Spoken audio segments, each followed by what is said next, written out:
പരിശുദ്ധാത്മാവേ സഹായക, നിരന്തരമെന്നെ സഹായിക്കണേ.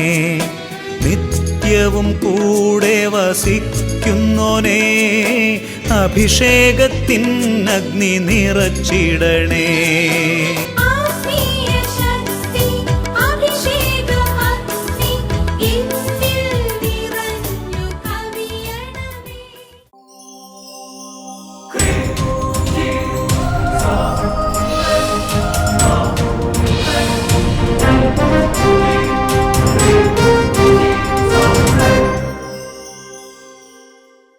Praise the Lord. Praise the Lord. Hallelujah. Hallelujah.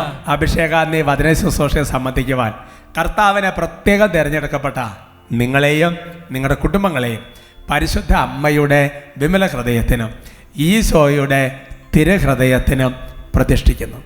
ഈശോയുടെ തിരുഹൃദയത്തിന്റെ കരുണയാൽ നിങ്ങൾ പൂരിതരാകട്ടെ. ആമേൻ. ഹല്ലേലൂയ. ഹല്ലേലൂയ. Praise the Lord. Praise the Lord. പ്രിയമുള്ള സഹോദരങ്ങളെ, നിങ്ങളെ കാണുമ്പോൾ വലിയ സന്തോഷമാണ്. നിങ്ങൾക്ക് ആ സന്തോഷമുണ്ടെന്ന് ഞാൻ വിചാരിക്കുകയാണ്.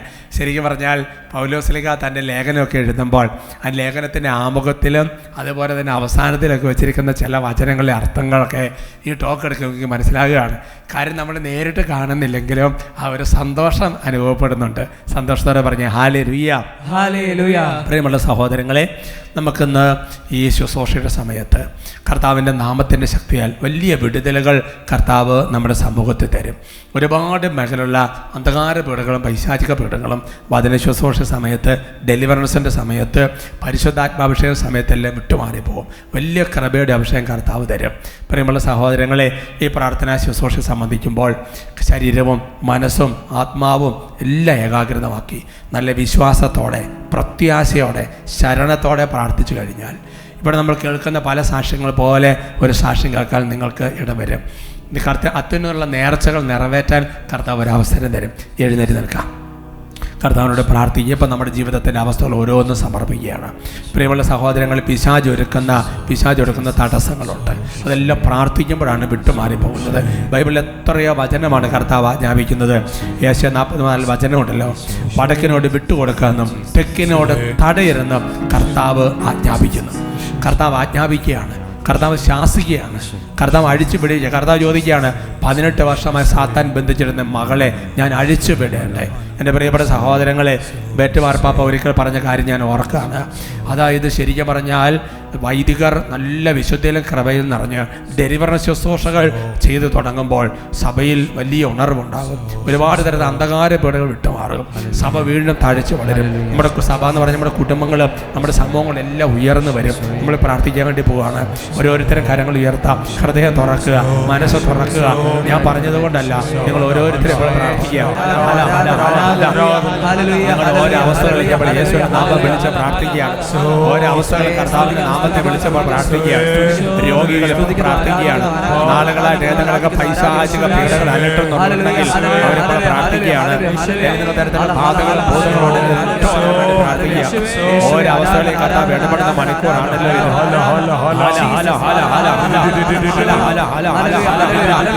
മുഖ്യ ദൂതന്മാരെ പ്രത്യേക സഹായം ഞങ്ങൾ ചോദിക്കുന്നു. മുഖ്യ വിശുദ്ധരുടെ സഹായം ഞങ്ങൾ ചോദിക്കുന്നു. പിതാവിന്റെ പ്രത്യേക ഞങ്ങൾ ചോദിക്കുന്നു. ഓ കർത്താവായ ദൈവമേ, തിരുസഭയ്ക്ക് അങ്ങ് നൽകിയിരുന്ന പൗരോഹിത്യത്തിന് അധികാരം ഉപയോഗിച്ച് ഓ കർത്താവേ, ഇപ്പോൾ കണ്ണുനീരോടെ കരങ്ങൾ ഉയർത്തി നിലവിളിച്ച് ശരണപ്പെട്ട് പ്രാർത്ഥിക്കുന്ന ഓരോ വ്യക്തികളിൽ അന്ധകാര പീഡകളും രോഗപീഡകളും പൈശാചിക പീഡകളും നസറായ യേശു നാമത്തിൽ ബന്ധിക്കുന്ന വിട്ടൊഴി നിത്യാഗ്നിയിൽ നിബന്ധിക്കട്ടെ.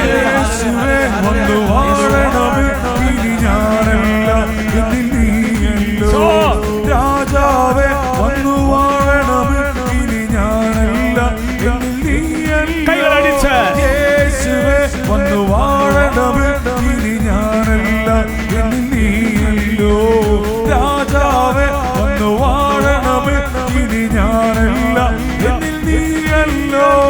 രോഗങ്ങൾ മാറും, ഭൂതങ്ങൾ ഒഴിയും, ബന്ധനമെല്ലാം തകർന്നിടുമേ. ഗുരുടരും മുടന്തരുമെല്ലാം സ്വതന്ത്രമാത്രം ദൈവരാജ്യം. യേശുവേ വന്നു വാഴണമേ, ഇനി ഞാനല്ല എന്നിൽ നീയല്ലോ. നീയല്ലോ. രാജാവേ വന്നു വാഴണമേ, ഇനി ഞാനല്ല എന്നിൽ നീയല്ലോ. ഓ കർത്താവായ ദൈവമേ, നിങ്ങൾ ബന്ധിക്കപ്പെട്ടിരിക്കും, നിങ്ങൾ അടിക്കപ്പെട്ടിരിക്കുന്ന വചനത്തിന്റെ അധികാരം കർത്താവ് യേശുവിന്റെ നാമത്തിന്റെ ശക്തിയാൽ, ഈശോയുടെ വചനത്തിന്റെ ശക്തിയാൽ, ഈശോയുടെ കുരിശിന്റെ അടയാളത്തിന്റെ ശക്തിയാൽ, കർത്താവിന്റെ കുരിശുമരണത്തിന്റെ ഉത്ഥാനത്തിന്റെ അനന്ത യോഗ്യതയാൽ കർത്താവായ ദൈവമേ, ഓരോ വ്യക്തികളെ ശല്യം ചെയ്യുന്ന ഭയം, നിരാശ, ആകുലത, ടെൻഷൻ, ആത്മഹത്യാ ചിന്തകൾ, കർത്താവ് മുന്നോട്ട് പോകാൻ പറ്റാത്ത വാതിലുകൾ, ഇങ്ങനത്തെ ഓരോ മേഖലകളിലുള്ള പൈശാചിക ശക്തികളോട്, നാരക സേനകളോട് നൽകപ്പെട്ട പൗരവന്റെ അധികാരികളോട് യേശു നാമത്തിൽ കൽപ്പിച്ചത് മാറും, നിരാശ നീങ്ങും, വിലാപം നൃത്തമായി തീർന്നിടുമേ. തുറന്നിടും വാതിൽ അടഞ്ഞവയെല്ലാം പൊരുതും രാജൻ നമുക്കാം. ഭയമെല്ലാം മാറും, നിരാശ നീങ്ങും, വിലാപം നൃത്തമായി തീർന്നിടുമേ. തുറന്നിടും വാതിൽ അടഞ്ഞവയെല്ലാം പൊരുതും യേശുവേ വന്നു വാഴണമേ, ഇനി ഞാനല്ല എന്നിൽ നീയല്ലോ. രാജാവേ വന്നു വാഴണമേ, ഇനി ഞാനല്ല എന്നിൽ നീയല്ലോ. യേശുവേ വന്നു വാഴണമേ, ഇനി ഞാനല്ല എന്നിൽ നീയല്ലോ. രാജാവേ വന്നു വാഴണമേ, ഇനി ഞാനല്ല എന്നിൽ നീയല്ലോ. ഇനി ഞാനല്ല എന്നിൽ നീയല്ലോ.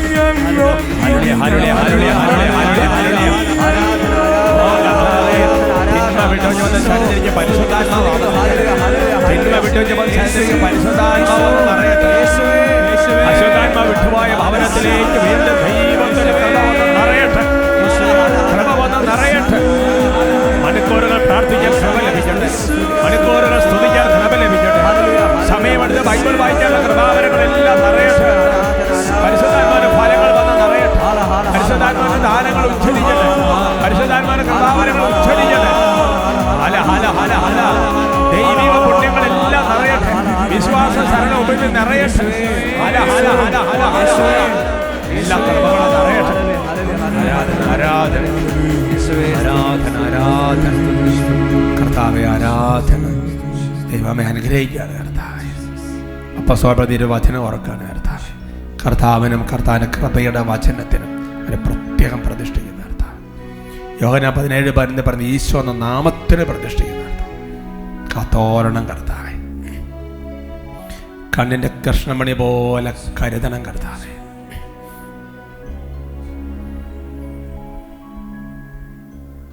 നമുക്ക് പ്രാർത്ഥിക്കാം. നന്മ നിറഞ്ഞ മറിയമേ സുസ്തി, കർത്താവ് അങ്ങയോട് കൂടെ സ്ത്രീകളിൽ അങ്ങ് അനുഗ്രഹിക്കപ്പെട്ടവളാണ്. അങ്ങയുടെ ഉദരത്തിന് ഫലമായി ഈശോ അനുഗ്രഹിക്കപ്പെട്ടവനാണ്. പരിശുദ്ധ മറിയമേ തമ്പുരാൻ്റെ അമ്മേ, പാപികളായ ഞങ്ങൾക്ക് വേണ്ടി ഇപ്പോഴും ഞങ്ങളുടെ മരണസമയത്തും തമ്പുരാനോട് അപേക്ഷിച്ചു കൊള്ളണമേ. ആമേൻ. Praise the Lord. ഹല്ലേലൂയ. നമുക്കിരിക്കാം.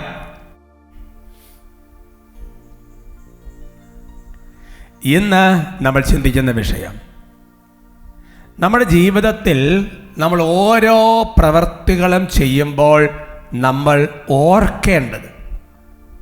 ഇപ്പം നമുക്കറിയാം, ഒരു ഇലക്ഷൻ കഴിഞ്ഞു, ഇനി അടുത്ത ഇലക്ഷൻ വരുന്ന സമയമൊക്കെയാണ്. എൻ്റെ പ്രിയപ്പെട്ട സഹോദരങ്ങളെ, അപ്പോൾ ഇലക്ഷന് പോകുമ്പോൾ നമ്മൾ അതിനൊരു ഐഡൻറ്റിറ്റി കാർഡ്, നമ്മൾ ഈ രാജ്യത്തിൻ്റെ പൗരനാണെന്നുള്ള ഒരു തെളിവ് നമ്മൾ കയ്യിൽ സൂക്ഷിക്കും. എന്ന് പറയുന്നത് പോലെ റേഷൻ കടയിൽ സാധനങ്ങൾ മേടിക്കാൻ വേണ്ടി പോകുമ്പോൾ നമ്മൾ റേഷൻ കാർഡ് ഇടുക എന്ന് പറയുന്നത് പോലെ നമ്മുടെ ജീവിതത്തിൽ ഓരോ പ്രവൃത്തിയും നമ്മൾ ചെയ്യുമ്പോൾ നമ്മൾ ഓർത്തിരിക്കേണ്ട ചില കാര്യങ്ങളെക്കുറിച്ച് ഒന്ന് പറയാൻ വിചാരിക്കുക, കർത്താവിൽ ആശ്രയിക്കുക. ഒന്നാമത്തെ ഒരു ചിന്ത എന്ന് പറയുന്നത്, നമ്മൾ ഏത് പ്രവൃത്തിയും ചെയ്യുമ്പോൾ നമ്മൾ ഓർക്കേണ്ട ആദ്യത്തെ കാര്യമെന്ന് പറയുന്നത്, ഇത് നമ്മളല്ല ചെയ്യുന്നത്, പിന്നെയോ ദൈവമാണ് നമ്മളിലൂടെ ഈ പ്രവൃത്തി ചെയ്യുന്നത്. ഏത് പ്രവൃത്തിയും, പാപമൊഴികെ നമ്മൾ ചെയ്യുന്ന ഏത് പ്രവൃത്തിയും നമ്മളല്ല, ഈശോയാണ് ചെയ്യുന്നത് എന്നൊരു ചിന്ത മനസ്സിൽ വേണം. ഈശോയുടെ ജീവിതം തന്നെ നോക്കുക. ഈശോ പറയുന്നത് എന്താ?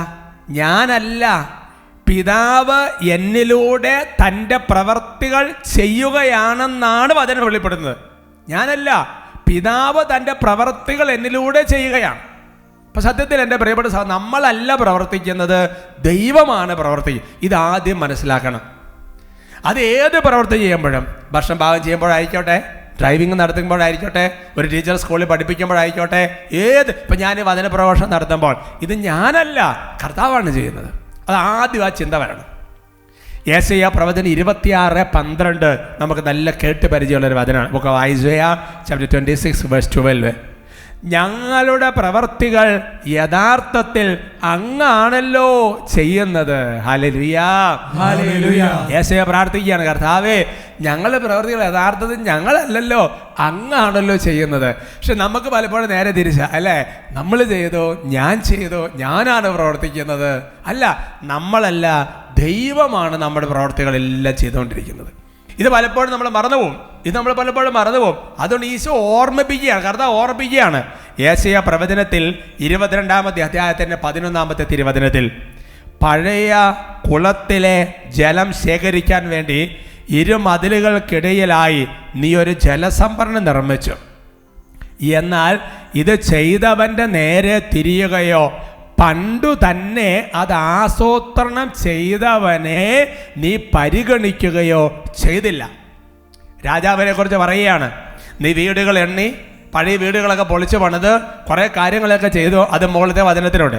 എന്നിട്ട് അവസാനം പറയും, ജലസംഭരണിയൊക്കെ പിന്നെ നല്ല ക്ലിയറായിട്ട് ഉണ്ടാക്കി, ബെസ്റ്റായിട്ടുണ്ട്. പക്ഷേ ഇതെല്ലാം ചെയ്ത ഒരാളുണ്ട്, നിന്നിലൂടെ ഞാനാണ് പ്രവർത്തിച്ചത്.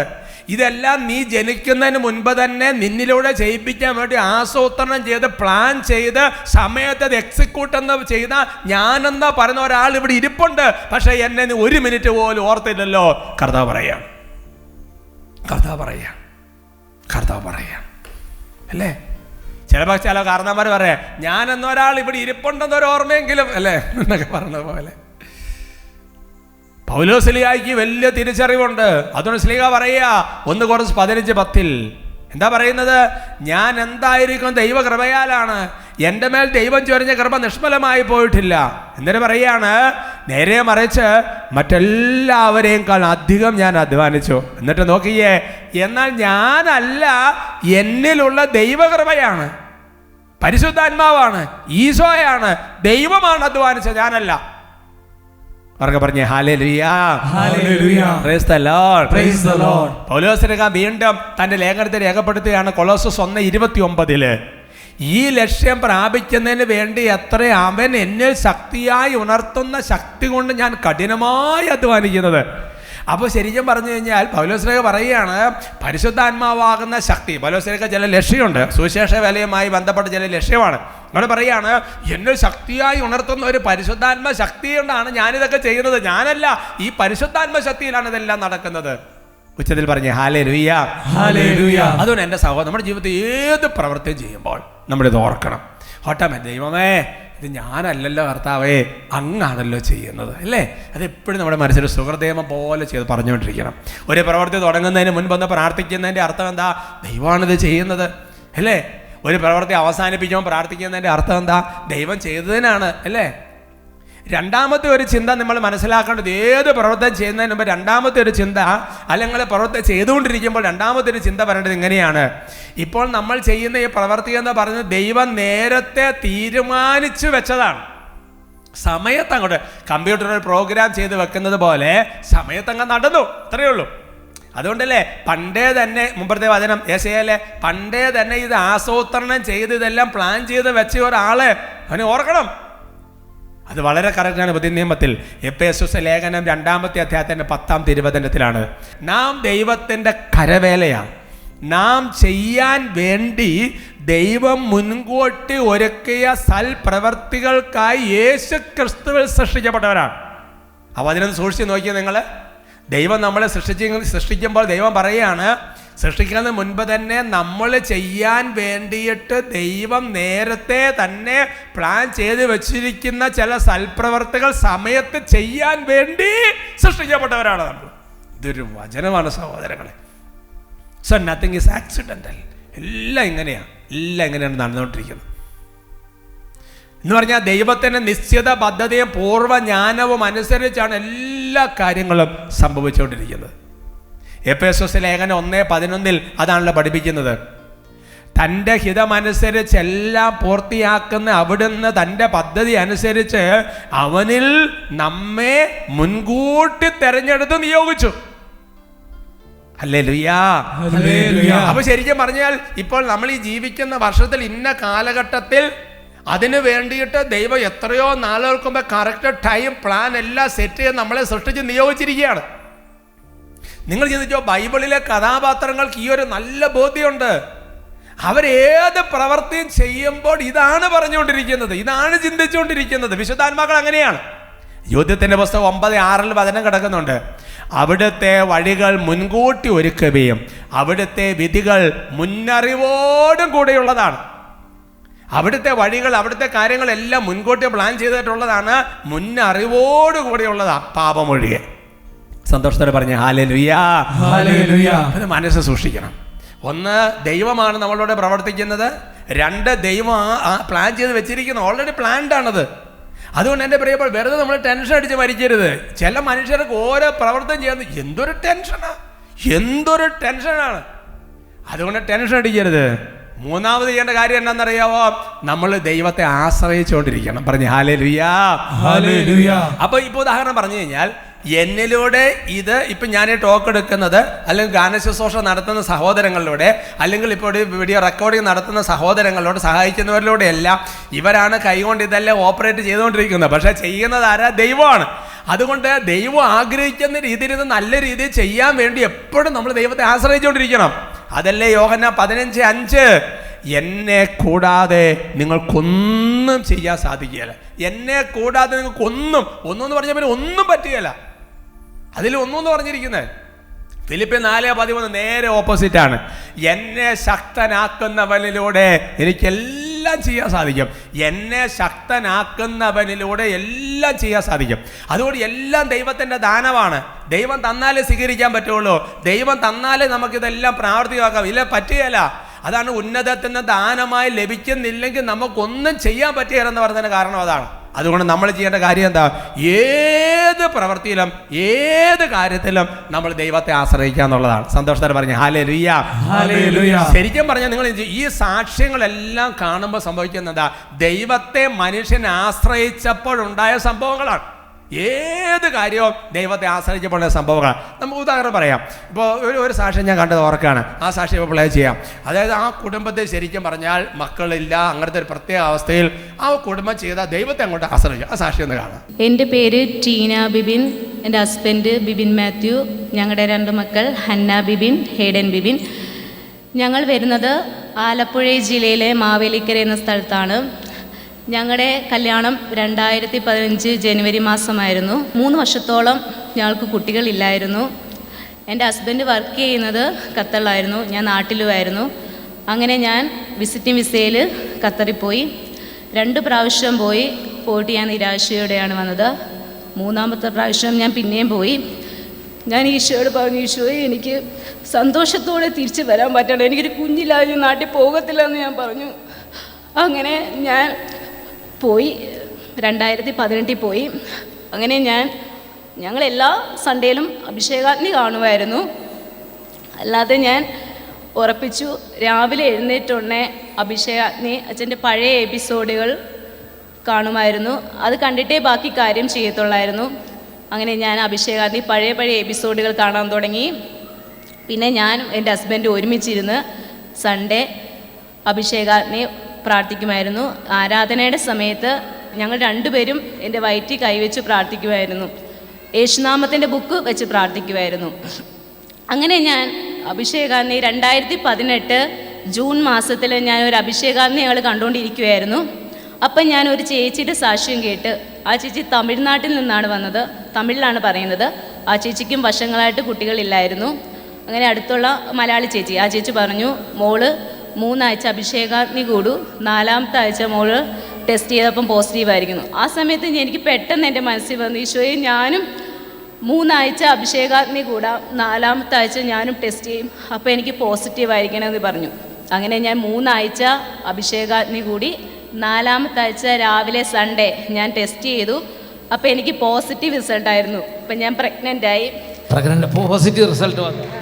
ഈ കുട്ടി എന്താണോ വിശ്വാസത്തോടെ കണ്ട് പ്രാർത്ഥിച്ചത് അത് അതുപോലെ സംഭവിച്ചു. 2019 ഫെബ്രുവരി 2-ാം തീയതി ഞങ്ങൾ ആഗ്രഹിച്ചതുപോലെ ഞങ്ങൾക്കൊരു പെൺകുഞ്ഞിനെ നൽകി ദൈവം അനുഗ്രഹിച്ചു.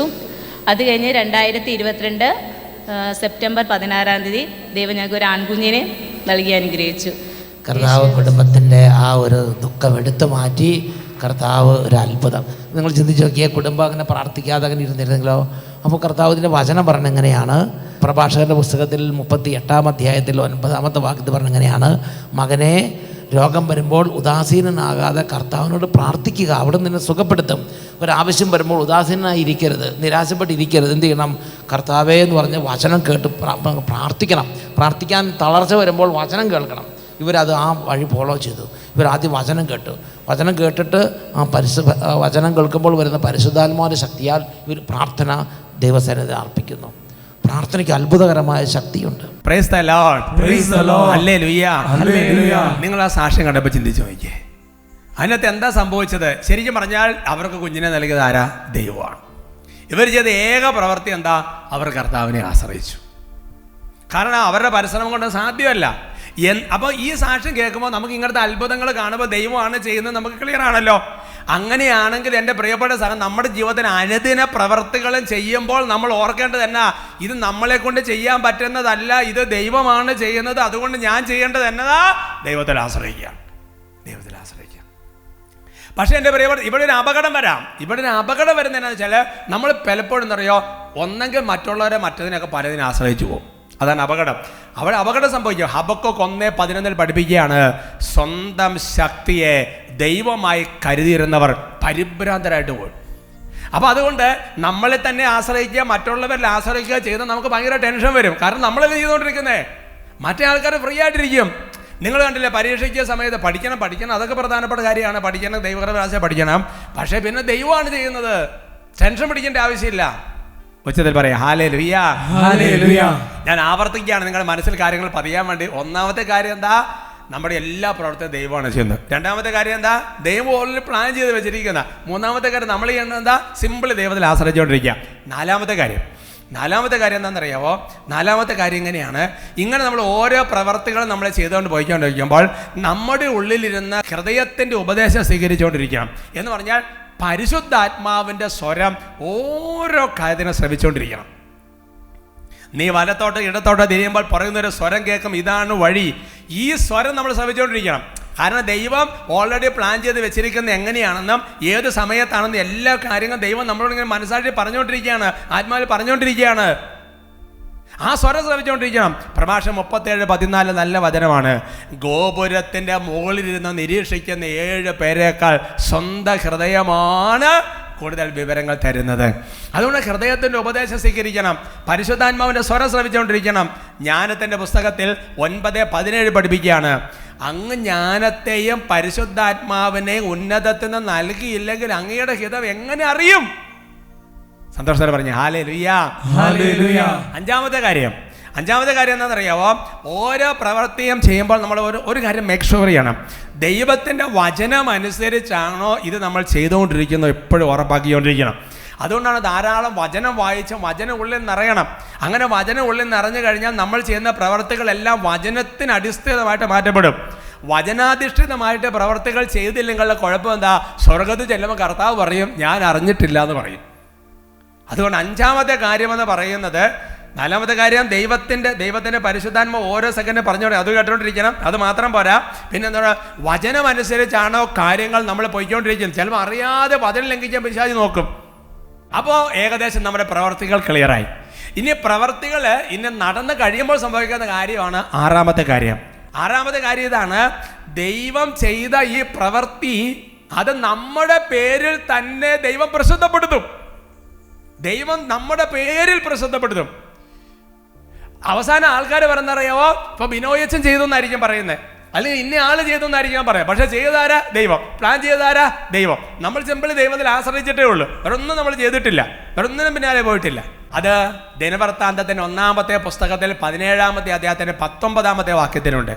കർത്താവേ, ഈ ദാസന് വേണ്ടി വലിയ കാര്യങ്ങളെല്ലാം അവിടുന്ന് സ്വമനസാ ചെയ്തിരിക്കുന്നു, അവ പ്രസിദ്ധമാക്കുകയും ചെയ്തിരിക്കുന്നു. Price the Lord. Praise the Lord. ദാവീദിലൂടെ കർത്താവ് തന്നെ ഒരുപാട് കാര്യങ്ങൾ ചെയ്തിട്ട് ജനത്തിന് മുമ്പിൽ വരുമ്പോഴെങ്ങനെയാ ദാവീദ് ഇത് ചെയ്തു എന്നാ, പക്ഷെ സത്യത്തിൽ ചെയ്താരാ? ദൈവമാണ് ഇതെല്ലാം ചെയ്തത്. Price the Lord. Praise the Lord. അതുകൊണ്ട് അവസാനത്തെ ഒരു കാര്യം, ഏഴാമത്തെ കാര്യം എന്താണെന്നറിയാവോ? ദൈവം ചെയ്ത കാര്യം ദൈവദാസരായ നമ്മുടെ പേരിൽ ദൈവം പ്രസിദ്ധപ്പെടുത്തുമ്പോൾ അതിൻ്റെ മഹത്വം നമ്മൾ എടുക്കരുത്. അതുകൊണ്ടാണ് ഏഴാമത്തെ കാര്യം, അതാണ് എപ്പോഴും ഏത് പ്രവൃത്തി ചെയ്താലും ദൈവത്തിന് മഹത്വം കൊടുത്തുകൊണ്ടിരിക്കണം. കാരണം പ്ലാൻ ചെയ്തതാരാ? ദൈവം. ചെയ്തതാരാ? ദൈവം. ഉപദേശം തന്നതാരാ? ദൈവം.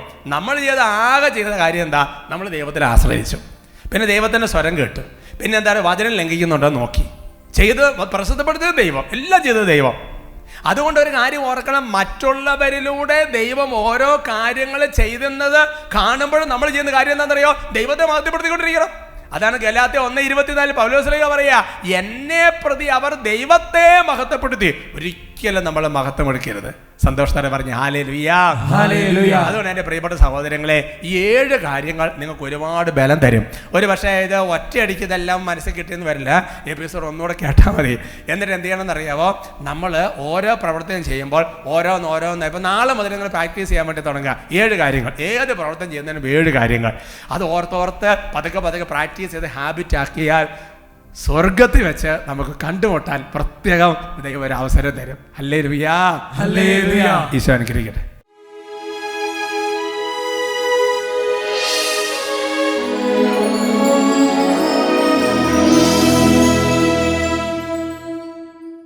കർത്താവായ ദൈവമേ, ഇന്നോളമുള്ള ഞങ്ങളുടെ ജീവിതങ്ങളെ ഓർക്കാണ്. എത്ര അത്ഭുതകരമായ വഴികളിലൂടെ അങ്ങ് ഞങ്ങളെ നയിച്ചു.